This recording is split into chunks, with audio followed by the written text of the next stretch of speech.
തിരുവനന്തപുരം നഗരത്തിൽ ശക്തമായ മഴയും വെള്ളക്കെട്ടും. നഗരപരിധിയിലെ താഴ്ന്ന പ്രദേശങ്ങളിൽ വെള്ളക്കെട്ട് രൂക്ഷം. തിരുവനന്തപുരം മുതൽ തൃശൂർ വരെ യെല്ലോ അലേർട്ടാണ്. 40 കിലോമീറ്റർ വേഗതയിൽ കാറ്റിന് സാധ്യതയുണ്ട്. ഒഡീഷ ആന്ധ്ര തീരത്ത് ചക്രവാത ചുഴി രൂപപ്പെട്ടു. തിരുവല്ലം പരശുരാമസ്വാമി ക്ഷേത്രത്തിൽ വെള്ളം കയറി. ശ്രീനന്ദ SP തയ്യാറാക്കിയ റിപ്പോർട്ടിലേക്ക്.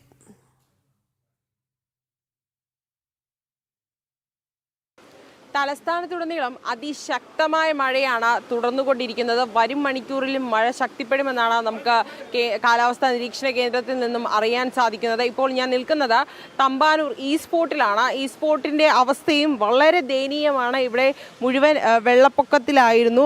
ഈ വെള്ളക്കെട്ടിലൂടെയാണ് ആളുകൾ എല്ലാവരും തന്നെ നടന്നു നീങ്ങിയിരുന്നത്. കുറച്ചു മുൻപ് ഇതിനേക്കാൾ കൂടുതലായിരുന്നു ഇവിടുത്തെ വെള്ളക്കെട്ട്. ഇപ്പോൾ കുറച്ച് ശമനമുണ്ടായതായി നമുക്ക് കാണാൻ സാധിക്കും.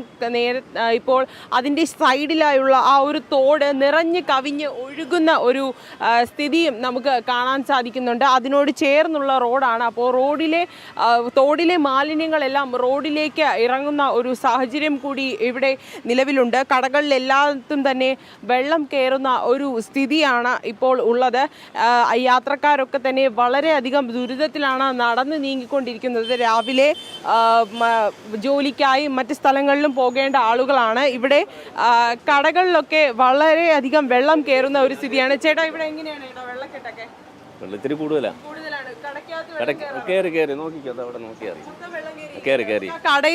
കടയിലോട്ടൊന്ന് കയറി നോക്കാം. കടയിലൊക്കെ മുഴുവൻ വെള്ളം കയറി കിടക്കുമായിരുന്നു. ഇപ്പോൾ ഇവിടെ ക്ലീനിങ് ഒക്കെ കഴിഞ്ഞിട്ടാണ് ഇരിക്കുന്നത്. കാരണം ഒരു ചെറിയ മഴ പെയ്താൽ തന്നെ മൊത്തം വെള്ളക്കെട്ടിലാകുന്ന ഒരു അവസ്ഥയാണ്. ഇപ്പോൾ ഇവിടുത്തെ ആളുകളെല്ലാം തന്നെ ഇവിടെ ശുചീകരിക്കുന്ന ഒരു നീക്കത്തിലേക്കാണ് നീങ്ങിക്കൊണ്ടിരിക്കുന്നത്.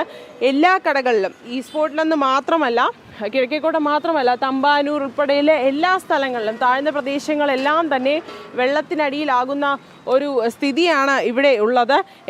ചെറിയ മഴ പെയ്താലും ഇവിടുത്തെ അവസ്ഥ എന്ന് പറയുന്നത് വളരെ ദയനീയകരമാണ്. നമുക്ക് ആളുകളൊക്കെ വളരെ കഷ്ടപ്പെട്ട് ഇവിടുന്ന് നടന്ന് നീങ്ങുന്നത് കാണാൻ സാധിക്കും.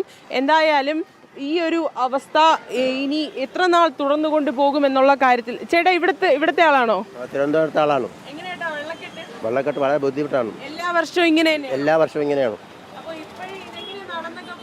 വളരെ ബുദ്ധിമുട്ടിലാണ്. കയ്യും കാലൊക്കെ നനഞ്ഞ്. കാരണം ജോട്ടിക്ക് വന്ന കണിയാപുരത്ത് നിന്ന് വരുന്നതാണ്.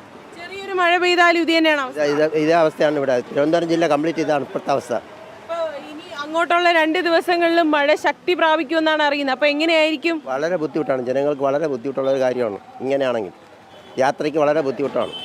തീർച്ചയായിട്ടും വളരെ ബുദ്ധിമുട്ടിലാണ് ഇവിടുത്തെ ജനങ്ങൾ എല്ലാവരും തന്നെ നമുക്ക് കാണാൻ കഴിയും. ഇവിടെ മുഴുവൻ വെള്ളത്തിലാണ്. ഇപ്പോൾ വെള്ളത്തിൽ നല്ലൊരു ശതമാനം വെള്ളവും മാറിയിട്ടുണ്ട്. പക്ഷേ ഒരു തവണ കൂടി മഴ ഒന്ന് ശക്തിയായി പെയ്തു കഴിഞ്ഞാൽ, ഒരു മണിക്കൂറൊക്കെ തകർത്ത് നിന്ന് പെയ്തു കഴിഞ്ഞാൽ ഇവിടെ മുഴുവൻ വെള്ളത്തിലാകുമെന്നൊരു സ്ഥിതിയാണ്. യാത്രക്കാരെല്ലാം തന്നെ വളരെയധികം ദുരിതത്തിലാണ്. കുറച്ചു മുൻപ് ഇവിടെ ഗതാഗത തടസ്സമുണ്ടായിരുന്നു. എന്നാൽ അതെല്ലാം തന്നെ ഇപ്പോൾ നീക്കം ചെയ്തിരിക്കുന്നു.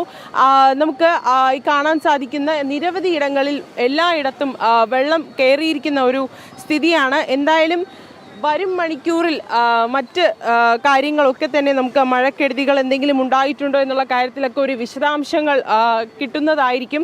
എന്തായാലും ഈ ഒരു വെള്ളക്കെട്ട് ഇനി എപ്പോൾ മാറും, അല്ലെങ്കിൽ ഇനി ഇതിൽ കൂടുതൽ വെള്ളമാണോ ഇവിടെ എല്ലാം കൂടെ നിറയാൻ പോകുന്നത് എന്നുള്ള കാര്യത്തിലെല്ലാം ആശങ്കയിലാണ് ഇവിടുത്തെ സാധാരണ ജനങ്ങൾ.